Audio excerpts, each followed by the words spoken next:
이 로마서 전체 말씀은 제가 계속해서 이야기하지만 굉장히 좀 딱딱할 수 있고 또 이해하기가 좀 어렵다라고 생각할 수도 있고 뭐 그런 우리 여러 성경의 책들 중에 각 그 성격이 있는데 이제 그러한 책일 것입니다.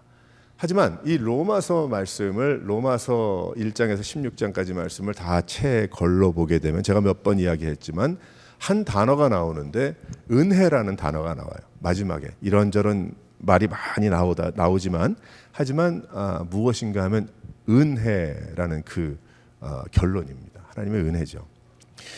근데 이 16장까지를 굳이 또 한번 나눠보겠다고 한다면 1장부터 11장까지의 말씀이 나오고요. 그리고 11장부터 마지막까지 말씀이 나옵니다. 마지막엔 이제 같이 사역했던 그러한 사람들이 나오지만 그래서 1장부터 11장까지는 이제 구원에 관한 말씀이에요. 이제 구원 받는다. 이제 구원에 대한. 그래서 하나님께서 어떻게 구원을 이루어 주셨고 그 복음은 좋은 소식은 어떻게 이방인들에게 전달되었는가. 이제 그 말씀을 이제 하시죠. 전해주고 계십니다. 그리고 12장에서 16장까지는 그 믿음으로 어떻게 살 것인가. 그 믿음으로 살아가는 성도들의 그 모습을 여기에 쭉 그려나가고 있고 말씀하고 있습니다. 어떻게 믿음의 삶을 살아갈 것인가의 그 방향을 제시하고 있어요. 그래서 로마서 말씀은 특별히 1절에서 11절까지 말씀도 한 말 또 하고 또 반복하고 복습하고 또 깊이 얘기하고 다른 단어를 쓰고 막 이런 것 같지만은 사실 구원에 대한 이야기 그리고 그 다음에 12장부터의 말씀은 그 삶에 대한 그러한 이야기 예수 믿는 성도들의 우리는 하나님께 받은 구원의 생명을 우리가 기뻐하고 또 구원받은 것을 확인하고 하나님께 영광을 올려드리는 일에는 많이 익숙해져 있어요. 그런데 실은 12장부터 마지막 장에 나오는 그 믿음으로 구체적으로 어떻게 살아갈 것인가에 대한 그 고민은 그리 많이 하고 있지 않은 듯합니다. 하긴 하겠지만은 그렇게 많이 하고 있는 것 같지는 않아요. 그저 믿음으로 사는 것이 쉽지 않다는 이야기를 많이 하면서 거기에 그저 배어 있는 그 12장에서부터 16장까지 나오는 말씀은 참 은혜스러운 말씀이나 믿음 생활하기 참 어렵네요 라는 그에 다 묻혀져 있지는 않은가. 우리 그렇게 생각을 해야 된다는 거예요. 혹시 나의 믿음의 생활은 믿음 생활 어렵지 거기에 그냥 휩쓸려 가지 않나. 그런데 하나님은 우리들에게 구원의 믿음으로 나머지 세상을 사랑하는 것이 곧 연결된 것이고 떨어진 것이 아니고 그러한 믿음의 삶이 그 사람이 구원받았다는 열매일 것이다. 그 모습일 것이다라고 설명하고 있습니다. 이 말씀을 해야 했던 이유는 예수를 믿는 성도들의 삶이 하늘만 바라보는 것이 아니라 그 하늘만 바라보는 것으로 끝나는 것이 아니라 즉 우리의 때를 설명을 하자면 우리의 믿음이 교회에 한정되지 않는다는 거죠. 우리 교회 건물에 갇혀 있는 것이 아니라는 것입니다. 그럴 수 없다는 겁니다. 교회 믿음 생활이 나의 일주일의 생활과 연결되어야 하기 때문에 그 믿음으로 세상을 살아내야 된다. 그래서 하나님은 사도 바울을 통해서 성도들에게 이 나머지 말씀도 들려주고 계시는 것입니다. 자신의 핏줄과 자신의 유대인이라는 그런 위치, 이방인과 구분된 거룩한 백성이라고 착각한 그러한 것이 자신을 거룩한 백성으로 만들었다고 하는 또 만들 것이라고 하는 그런 착각을 가지고 한 사람들을 향해서 주신 말씀이고 또한 세상에 깊이 물든 이방인들의 생활 방식이 결코 정결케 되지 아니하고 바르게 되지 아니하면 하나님 앞에 나갈 수 없다는 것을 양쪽을 다 설명하고 있습니다. 우리들에게 하나님은 말씀하고 계십니다. 구원의 믿음으로 세상을 우리가 제대로 살아가야 하나님께서 기뻐하시고 또한 그것으로 하나님의 부르심을 우리가 이루어 드릴 수 있는 것이고 하나님께서 세상에서 우리를 세상에 두신 그 뜻대로 우리가 하나님께서 영광을 받으실 수 있는 삶이 된다는 겁니다. 그러니까 1절부터 11절까지를 우리가 잘 알아서 신학적으로 뛰어난 사람이 된다고 그것이 하나님께 영광이 되는 것이 아니고 하나님에 대한 귀한 하나님을 더욱더 알아가고 하나님을 깊이 알아가고 구원이 무엇인지를 알고 복음을 제대로 받고 깨달은 그런 성도들이 그 깨달음으로 12장부터 나머지 16장까지를 살아드리는 그러한 삶, 쉽지 않은 믿음의 생활이지만은 그러한 삶이 결국 하나님이 영광을 받으시고 기뻐하시는 로마서에서 말씀하는 하나님의 부르심을 받은 성도들의 삶이 되어야 하는 것입니다. 자, 그렇다면 어떻게 구원의 믿음으로 우리가 살아가야 할 것인가 쭉 나오고 있지만은 오늘 말씀 여기에 특별히 3절부터 8절까지의 말씀을 보게 되면 몇 가지의 설명이 나옵니다. 첫 번째로 한번 다 같이 읽어보겠어요. 시작. 그리스도 안에 새로운 예수 그리스도 안에 새로운 생활은 첫 번째로 여기에 마땅한 생각을 가지고 살아야 된다. 마땅한 생각이. 사람들 중에 생각이 없이 살아가는 사람은 없습니다. 아무리 멍청한 사람은 없겠지만은 사람들이 저 사람 생각이 없어 사는 사람이야. 말은 할 수 있지만 그 사람도 나름대로 깊은 생각이 있을 거예요. 그런데 문제는 자기의 생각대로 살아가는 것이 문제겠죠. 자신의 생각대로. 자신의 생각이 옳다고 여기는 것을 따라 살아가는 자아가 강한 사람.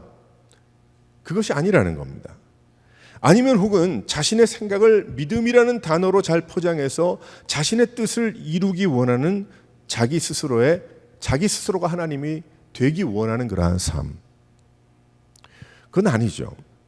근데 로마서 12장 3절의 말씀 보게 되면 마땅한 생각이라고 여기에 말씀하고 있어요. 마땅한 생각을 해라. 여기에 마땅한 생각을 한다고 하는데 그것이 무엇인가? 그걸 생각해 보면은 그것은 3절 후반부에 나옵니다. 이런 이야기가 나와요. 각 사람에게 나누어 주신 믿음의 분량대로 지혜롭게 생각하라. 그러니까 마땅한 생각은 나의 무엇입니까? 주신 믿음의 분량인 거예요. 하나님께서 나에게 부어주신 그러한 믿음의 그러한 넓고 높고 깊은 그런 분량이라는 거예요. 즉 주신 믿음으로 생각할 수 있는 당연한 생각이며 또 그 생각을 가지고 살아가야 되는 그러한 생각이라는 뜻이죠.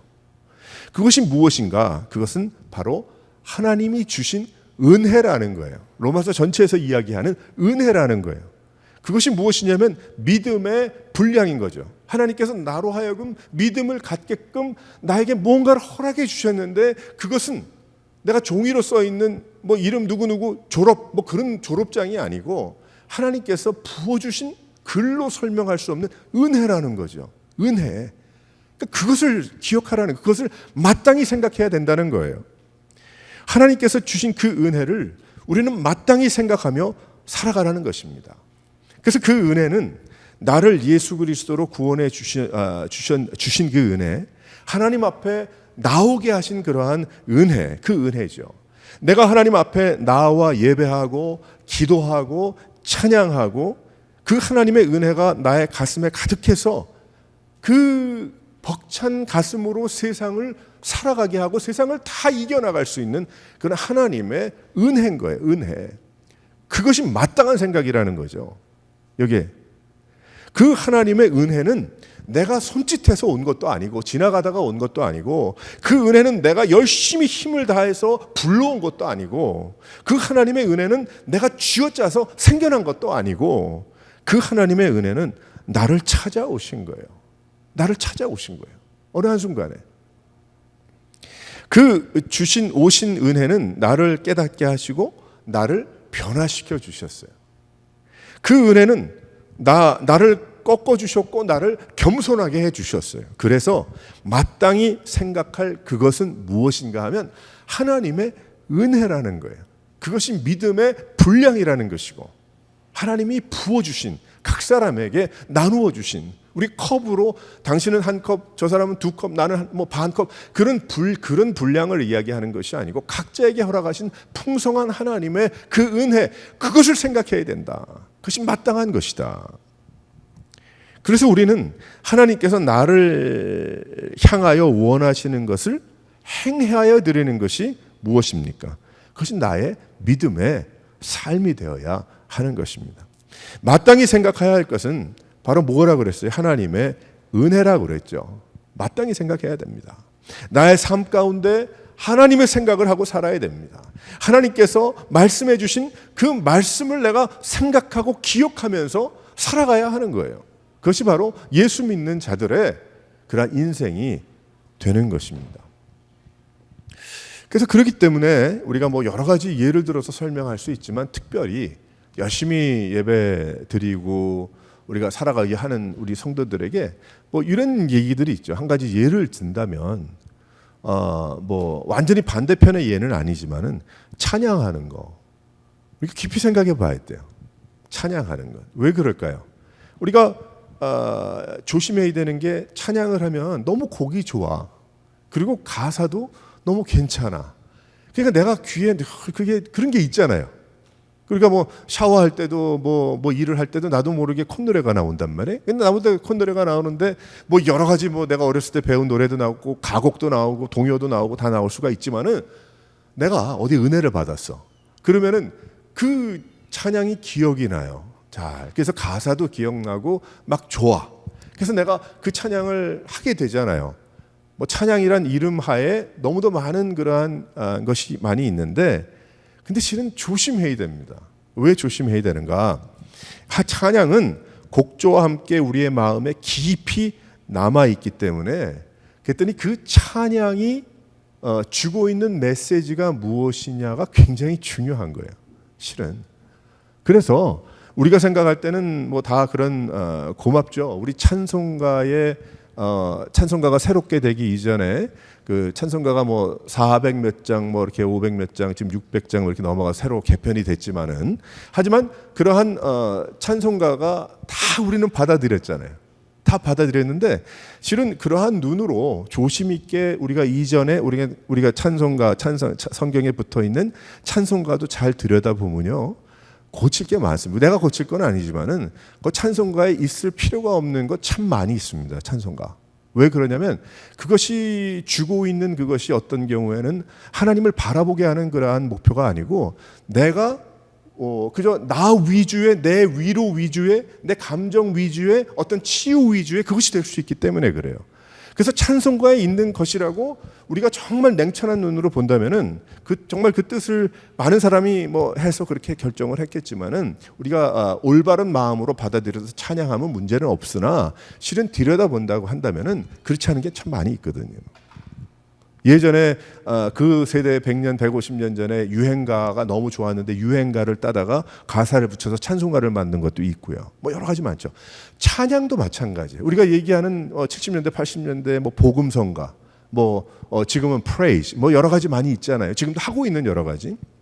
근데 너무 조심해야 되는 게 왜 그러냐면 그 감동을 받는 게 정말 하나님의 은혜를 기억하면서 하나님을 바라보면서 하는 것이 아니고 예전에 들어보지 못한 곡조, 그다음에 또 한 가지는 예전에 들어보지 못한 그러한 단어, 뭐 이런 것들 있잖아요. 제가 몇 주 전에도 그 얘기 한번 드렸죠. 참 새로운 그런 단어를 들어보면 새로운 것 같아. 그래서 제가 내려놓는다라는 그 얘기 했잖아요. 그것이 꼭 뭐 불교적인 그것이다 그런 얘기를 한 것이 아니고 내려놓는다는 건 좋은 것 아니겠어요. 내 마음에 있는 걸 다 내려놓는다. 네. 그럼 어디다 내려놓을 거예요? 내가 마음 그냥 산속에다 내려놓을 수도 있고 바다에 던져버릴 수도 있는 거 아니에요. 근데 그 내려놓는다는 건 실은 그리스도 앞에 내가 내려놓는다 그 뜻 아니겠어요? 다 내려놓는다. 그 뜻이니까 우리가 참 좋다고 그러고 사용을 하는데 그 단어에 현혹되면 안 된다는 거죠. 내 마음에 무슨 울림이 있다. 무슨 울림이 있어요? 알람 클락도 하면 내 마음이 울리던데. 야, 빨리 일어나야 돼. 큰일이다. 그것도 울림 아니에요. 근데 그거 어떻게 보면 굉장히 좀 뭐 새로운 단어 같아서 멋있는 것 같아서 어떤 유행이 돼서 no. 그렇다고 그러한 단어를 쓰지 말라는 것은 아니지만은 우리의 그 믿음의 생각과 포커스가 그것은 하나님이 우리에게 부어주신 그 은혜라는 게 있잖아요. 은혜. 그 은혜라는 단어가 다른 것으로 설명을 많이 할 수 있지만은 그 은혜라는 그 한 단어에 있는 하나님이 나에게 부어주신 나의 평생 동안 나의 10년 동안 나의 5년 동안 부어주신 사람들이 알지 못한 나만 알고 있는 하나님이 부어주시는 그게 있잖아요. 크고 넓고 깊은 그런 은혜. 근데 그것을 생각하기보다는 어떠한 면에 어떤 감정적인 그런 만져짐 또 감정적인 도전 어떤 이끌려서 우리가 감정의 동물이니까 음악이 좋아도 또 분위기가 밝아도 또 분위기가 적당히 어두워도 그러니까 거기에 동요되지 않고 내가 그저 나만 뭐 하리라 그렇게는 또 살 수가 없잖아요. 다 그것도 하나님이 주시는 은혜 가운데 있는 거니까. 하지만 중요한 것은 무엇이냐면 하나님께서 주신 말씀 그대로보다 충분히 왜곡이 가능하다는 겁니다. 그래서 예수 믿는 성도들이요, 우리가 다 귀하고 참 좋은 것들이 우리가 많이 있지만 분별력이 없으면은 그럼 쉽게 넘어가는 거예요. 쉽게 예수 이름으로 넘어가는 거예요. 그래서 잘못되는 겁니다. 그런 일들이 너무나 많이 있어요. 그래서 우리는 마땅한 생각을 해야 된다는 겁니다. 마땅한 생각. 그 마땅한 생각이 뭐겠어요? 가장 안전한 것. 뭐 어떤 곡도 아니요, 어떤 뭐 곡조에 붙은 멋진 가사에 내가 들어보지 못한 새로운 뭐 단어도 아니요. 그것이 나에게 은혜가 될 수는 있지만은, 근데 나를 무엇해야 돼? 하나님의 은혜 가운데 두어야 된다는 거죠. 내 생각과 내 마음을.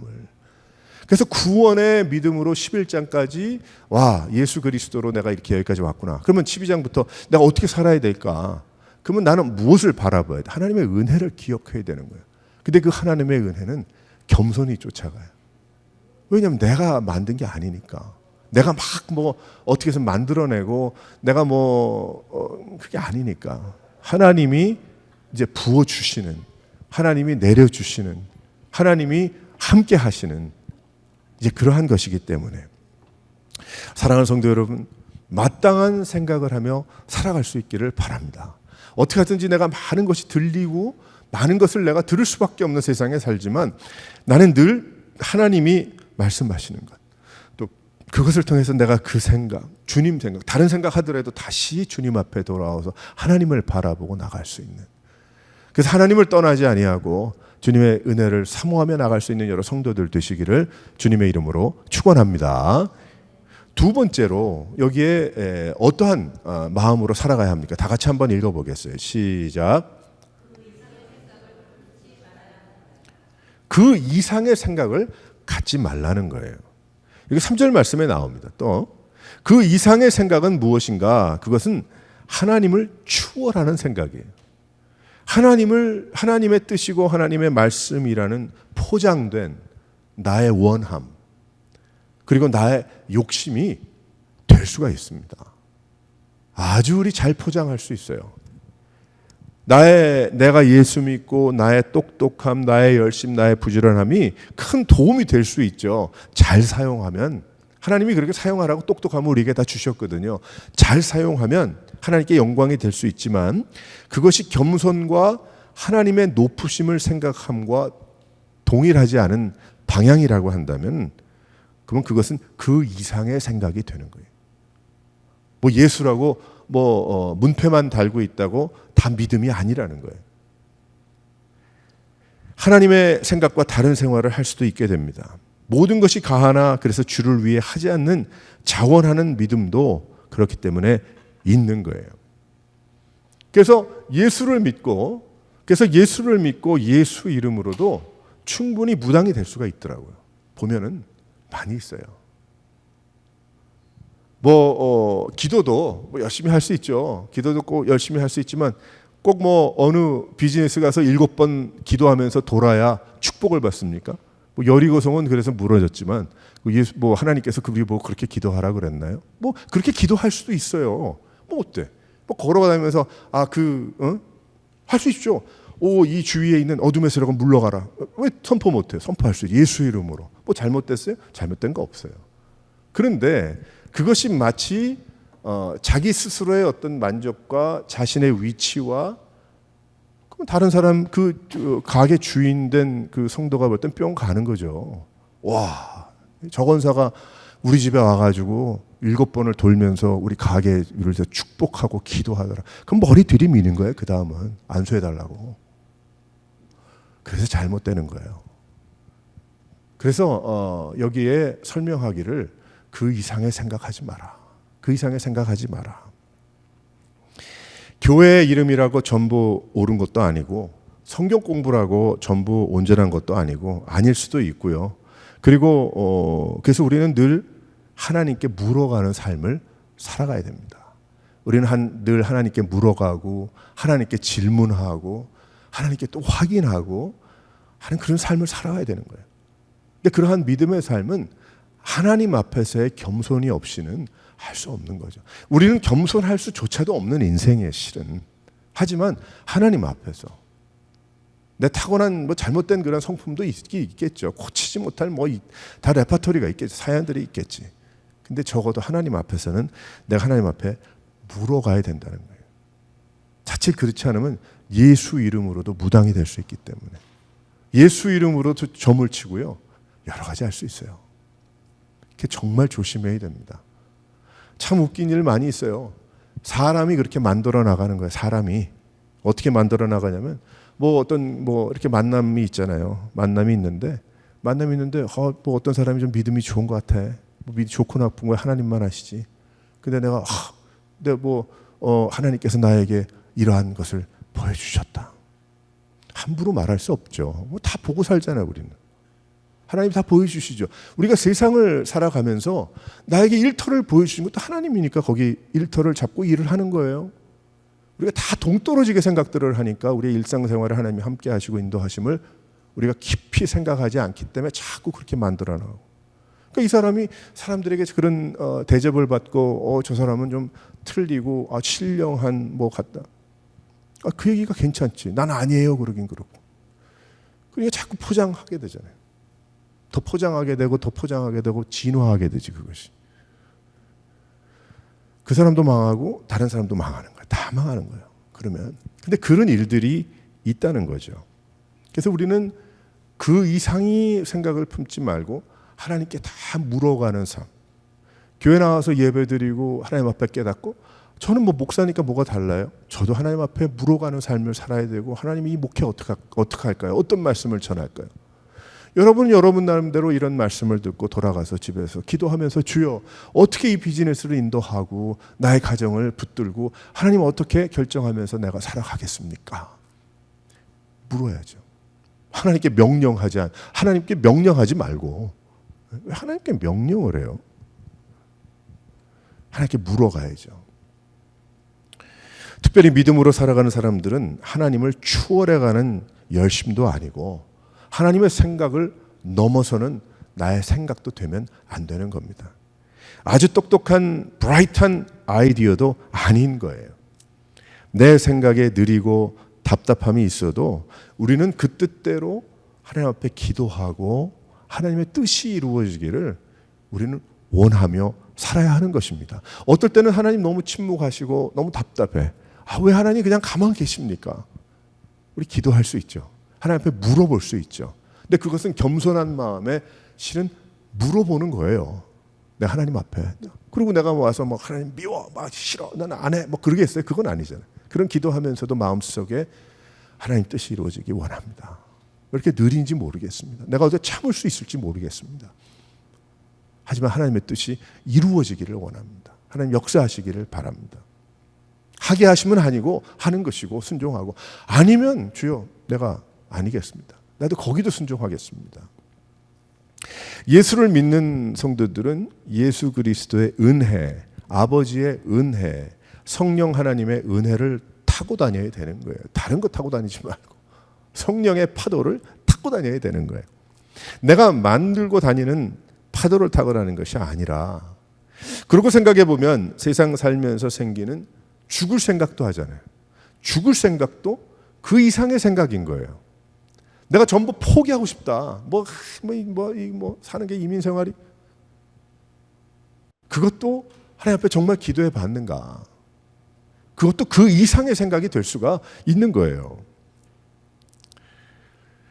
내가 잘 세워놓았다고 자랑하고 좋아하는 것도 그 이상이 될 수가 있고요.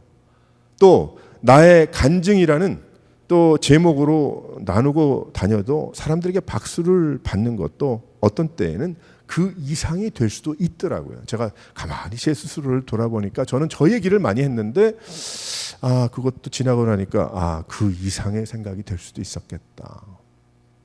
그러니까 조심스럽죠. 그래서 우리는 하나님의 은혜 아래 겸손으로 돌아와야 하는 것입니다. 그래서 예수 믿는 자들은 뭐 그런 분들 우리 안 계시지만 튀는 일이 없습니다. 쉽게 속된 말로 세상 말로 이야기하면 좀 튀기 원하는 사람이 있잖아요. 그러면 뭔가 잘못된 거예요. 예수 믿고 그거 다 없어져야 돼요. 그래서 저 사람 뛰어나고 저 사람 뭐 어쩌고 튈 필요가 없기 때문에 그래요. 하나님이 높임을 받으시고 우리는 겸손한 가운데 때를 기다리고 주님을 바라보고 주님을 의지하며 살아가는 인생이 되어야 하기 때문입니다. 리더가 아닐 수 있습니다. 사람에게 인정받지 않을 수도 있습니다. 많은 일을 하지 못했을 수도 있습니다. 그러나 그 이상을 가지 않는 거예요. 하나님이 하시도록.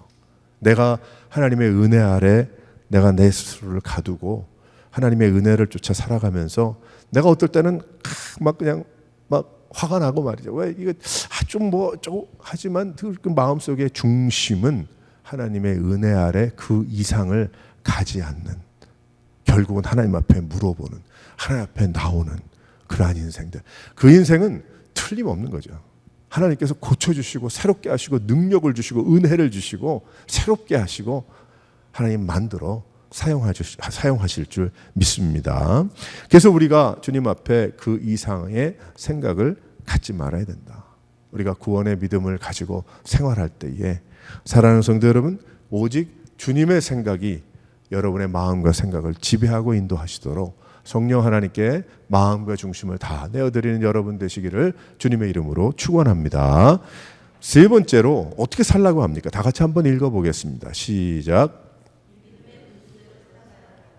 믿음의 분수대로 살아가야 합니다. 4절에서 8절까지 보게 되면 여기 믿음의 분수는 결국 하나님께서 각자에게 주신 은사를 의미하고 있어요. 믿음의 분수는 영어 성경에는 function이라고 이야기합니다. 각자에게 주신 펑션이 있다는 거예요. 그렇죠. 집사도 있고 장로도 있고 다 있잖아요. 직분도. 그게 다 높낮인가요? No. 펑션이거든요. 펑션. 제가 얘기했잖아요. 제가 목사하다가 나중에 내가 집사 한번 되고 싶다. 집사로 되고 싶다는 건 내가 집사 목걸이 하고 다니겠다는 얘기가 아니고 한번 집사로서도 섬기는 그게 있으니까 또 목사로서도 섬기는 그게 있고 그 얘기를 한 거예요. 제가 근데 몇 주 전에 그 얘기를 했더니 지지난주에 꿈을 꿨는데 제가 집사가 되는 꿈을 꿨어요. 밤에 잠을 자다가. 그래서 참 이게 꿈을 꿨어요. 그래서 참 좋다. 그런 생각을 했는데 여기에 보면은 function이라는 영어 성경에 보게 되면은 헬라어에 보면 praxis라는 게 있어요. praxis, 헬라어에. praxis는 뭐냐면은 practice라는 말이겠지. 거기서 나온 말이겠죠. 그래서 practice, work, 자신이 할 수 있는 능력, 이것이 무엇이냐면 하나님께서 주신 내가 할 수 있는 일, 은사죠. 그것이. 교회 안에서 많은 지체가 있고 각자 받은 은사대로 모여 있어요. 그 각자의 은사가 발휘될 때에 무엇이 되는가 하면 교회를 이루는 거예요. 교회가 되는 겁니다. 그것이 이루어질 때에. 그런데 그 은사가 그 이상의 것으로 교만과 자기 욕심에 뭉쳐진다면 교회가 될 수가 없죠.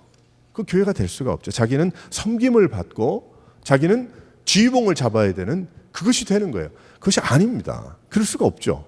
왜 그러냐? 각자 다른 다 지체들이지만 각자 펑션이 다르기 때문에 하는 하나님이 주신 은사들이 다 다르기 때문에 그 이상의 생각을 가진 자의 목소리와 행실도 행실로 인해서 잘못 인도될 수 있기 때문입니다.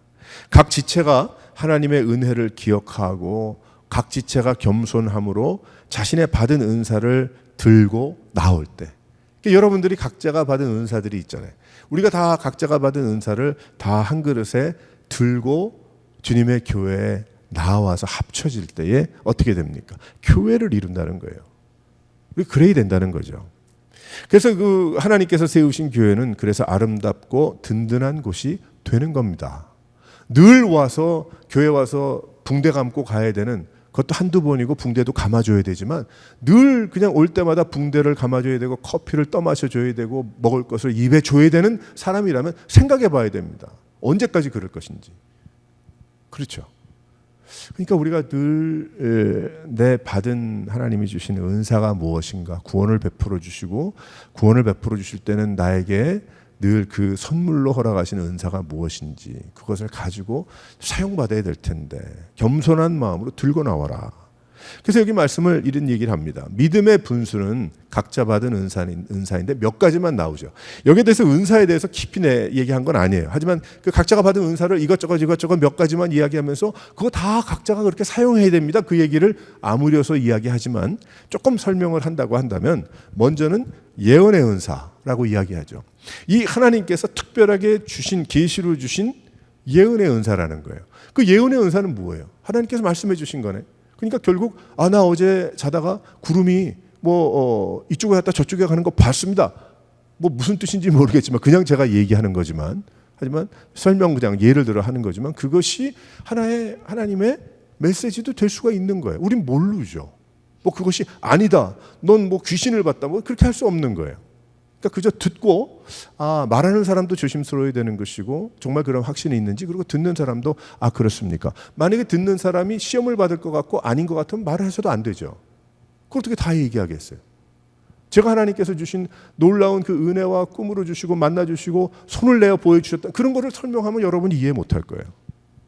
그러면 저 사람이 뭔가 이렇게 생각하겠지.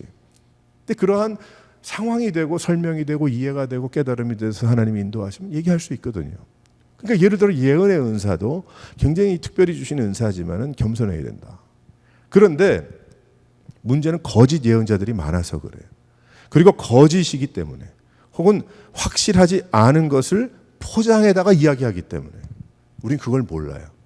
그러니까 그것을 얘기하는 거에 빠지면 안 되고 그걸 듣고 이 사람이 무슨 색깔로 믿음 생활하고 있는가? 성경 말씀을 어떻게 알고 있고 교회를 어떻게 알고 있는가? 앞으로 주님의 성경에 나와 있는 그 말씀들을 어떻게 깨닫고 있고 말하고 있는가? 이 사람의 개인적인 삶의 간증이 무엇인가? 그러니까 소그룹이 중요한 거죠. 왜 그러냐? 자기의 것을 이야기하면서 튜닝을 할 수 있잖아요. 내가 좀 생각이 이게 좀 뜬구름 잡았구나. 혹은 이것이 하나님께서 나누라고 주시는 것이구나. 굉장히 조심스러운 거예요. 그래서 리더가 중요한 것이고 그 분별력이 우리가 하나님이 주신 그러한 영적인 눈으로 분별하면서 어느 정도 믿음 생활을 한다면 있어야 하는 겁니다. 포장할 수 있어요. 그러다 보면 그 사람의 종교가 될 수 있고 그 사람이 교주가 되는 거예요. 그런데 예수 믿는 자들은 전부 예언자들이에요. 우리 모두는 하나님의 예언의 은사를 받은 사람들이에요. 여러분 믿으시기를 바랍니다. 왜 그러냐? 하나님께서 주신 예언의 말씀, 그게 성경 말씀이잖아. 그러니까 이 예언의 말씀을 우리가 어떻게 믿잖아요. 그러니까 우리 하나님의 성경에 있는 그 말씀을 내가 믿으면서 하나님이 나에게 은혜로 그것을 그려볼 수 있는 비전을 주셨어요. 여러분 안 그래요? 예수 믿고서 여러분 예배드리고 말씀을 듣고 하다 보면은 하나님께서 천국으로 들어가는 문은 하고 얘기하시잖아요. 그럼 나 나름대로 생각을 하게 돼. 그 마지막 때 계시록 우리 쭉 공부했지만은 계시록 말씀을 쭉 보면서 하나님의 나라는 이러한 곳이겠구나라는 그러한 믿음을 가지고 있잖아요. 우리가. 그러면 그게 뭐예요? 앞으로 되어질 일을 믿는 거죠. 그러니까 예언의 하나님의 말씀을 믿는 우리 모두는 예언의 은사를 하나님께서 허락해 주신 것입니다. 그러니까 우리는 그것을 특별한 하나님께서 나를 위해서 기도하면서 본 거 없습니까?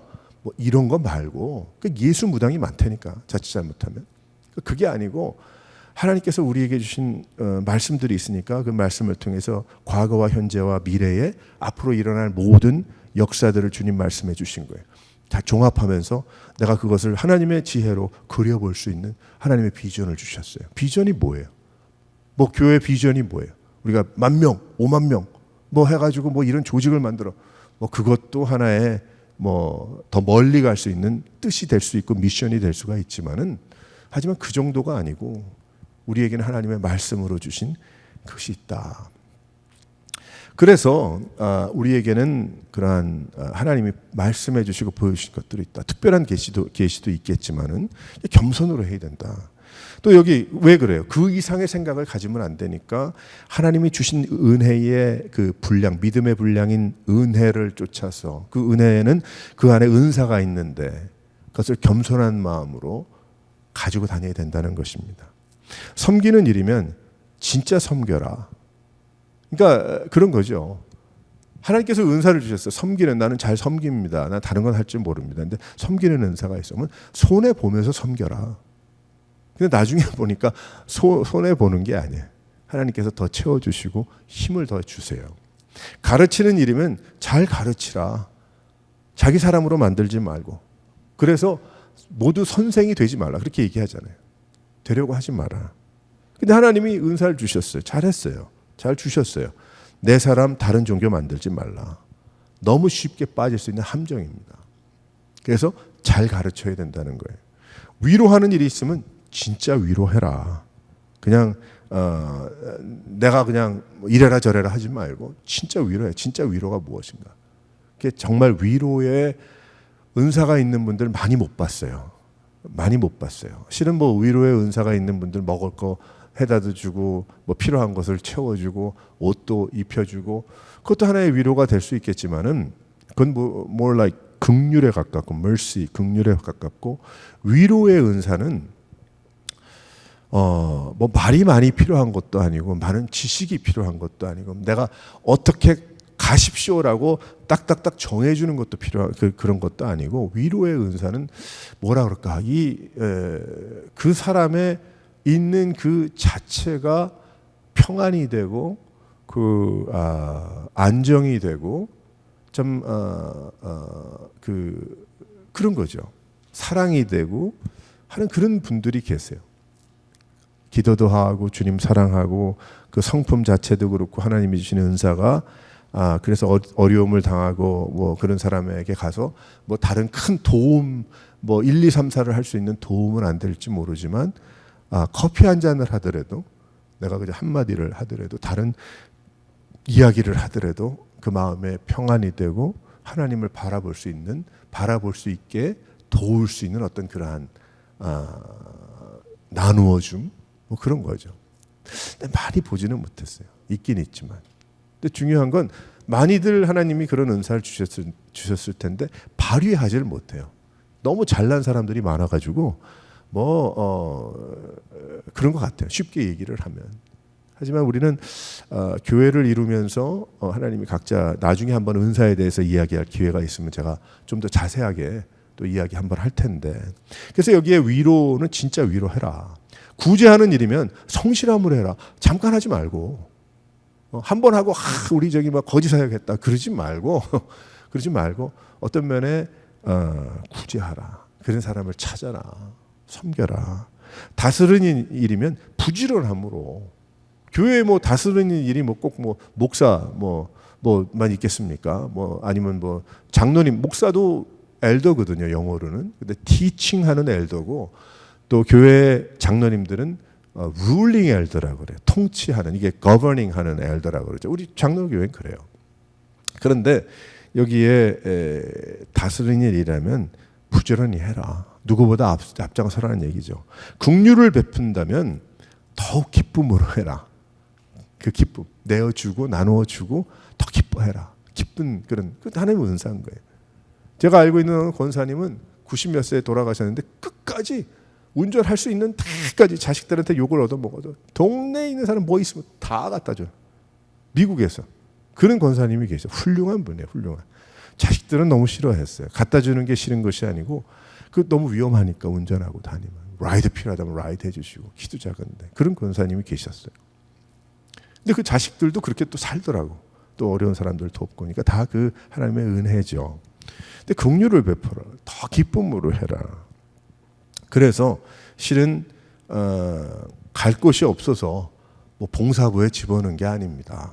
그러는 게 아니고 정말 중요한 거예요. 각자의 실은 은사를 쫓아서 섬겨야 되는 거죠. 그래서 한 번은 교회 은사 발견 세미나도 해가지고 각자가 은사가 무엇인가 해가지고 다 은사에 맞는 것을 해보려고 그러는데 자기 스스로가 은사를 잘 몰라 또 자기 내 은사가 무엇인지를 잘 몰라.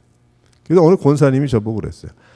목사님 나는 돈 버는 은사가 없어가지고 늘 이루고 산다 그래서 돈 버는 은사도 돈 버는 은사가 있냐고 권사님. 그건 아니겠지. 하나님께서 권사님께 은사를 주셨고 그것을 가지고 또 기쁨으로 일할 수 있는 걸 찾아서 일하고 하나님을 섬기는 거지 돈 버는 은사를 주셨겠냐. 뭐 하여튼 뭐 그렇게 정리가 안 돼서 하신 말씀으로 저는 이해를 했지만 하여튼 하나님 앞에서 하나님께서 주신 은사를 따라서 겸손함으로 하나님의 은혜를 늘 기억하면서 살아가야 한다는 겁니다. 사랑하는 성도 여러분, 그렇기 때문에 이 로마서 말씀은 우리에게 정말 깊은 깨달음을 줍니다. 아, 그렇구나. 내가 예수 믿고 구원받고 너무 좋아요. 다 그 믿잖아요. 기쁘죠. 그걸 다 우리가 가슴에 안고 살죠. 그러면 자, 그거 가지고 어떻게 나가고 살아가야 될 것인가? 하나님은 마땅한 생각, 하나님의 은혜만을 생각하고 그 이상을 하나님을 추월하는 생각을 갖지 말고 자기는 아니라 그러죠. 그런데 가만 삶을 보게 되면 다 하나님 앞질러가는 자기의 열심, 자기의 바쁨 뭐 이런 것이죠. 그건 아니고 하나님의 은혜를 쫓아 엎드리고 그리고 하나님께서 믿음의 분수, 나에게 주신 은사를 쫓아서 내가 열심히 내 은사가 무엇이고 하나님 받은 귀한 은사가 이건데 내가 하나님을 어떻게 해야 평생 동안 주님 부르실 때까지 이거 다 쓰고 갈까요? 하나님 주신 이 은사 다 쓰고 가고 싶습니다. 여러분 한번 기도해 보세요. 하나님 나에게 분명히 하나 이상의 은사를 주셨을 텐데 하나님 어떻게 해야 내가 다 발휘하고 다 사용하고 다 드리고 그러고 내가 갈까요? 우린 그것이 굉장히 필요하고 중요한 앞으로가 더 그럴 거예요. 우리에게는. 이제 보니까 요즘 뭐 AI 발달했다, 인공지능 발달했다 그러죠. 뭐 잡이 없어진다, 뭐 어쩐다 얘기 많이 있지만 좋은 점도 많을 거예요. 왜 그러냐면 AI 인공지능이 생겨난 것이 사람들이 좀 편하기 위해서 생겨났을 테니까. 그러니까 우리가 그러면 믿음 생활을 어떻게 하지? 그 AI가 그렇게 발달을 한다면 믿음 생활 교회는 점점 이제 전 세계적으로 줄어든다고 하고 인구가 그러니까 젊은 세대가 그럼 어떻게 할까? 한편으로 이런 생각이 들어요. 야, 이렇게 편리해지고 많은 사람들이 더 많이 일을 하지 않아도 되는 것 먹고 어떻게 살 것인가 뭐 그건 난 모르겠어요. 그렇다면 그 나머지 에너지를 내가 더 하나님을 위해서 바라볼 수 있을까? 사용할 수 있을까? 그 AI 시대에 하나님 앞에 무릎 꿇어서 더욱더 하나님의 은혜를 사모하는 그렇게 메마르고 뭐 원하는 대로 다 움직이는 세상 가운데 하나님의 귀한 은혜와 내려주시는 그 은총을 사모하는 그러한 삶은 더 중요하고 또 만약에 덜 일할 수 있다면 거기에 더 에너지를 들여서 주님을 섬겨나갈 수 있겠다. 이런 생각이 들더라고요. 사랑하는 성도 여러분, 이제 그리스도 안에 새로운 생활을 우리가 벌써 하고 있는데 마땅한 생각, 그 이상의 생각은 아니고 우리의 믿음의 분수대로 주님 앞에 주를 사랑하며 주님의 은혜를 사모하고 주님이 부어주시는 귀한 그 뜻을 따라서 아름답게 믿음 생활해 나갈 수 있는 여러 성도들 되시기를 주님의 이름으로 축원합니다. 우리 함께 기도하겠습니다.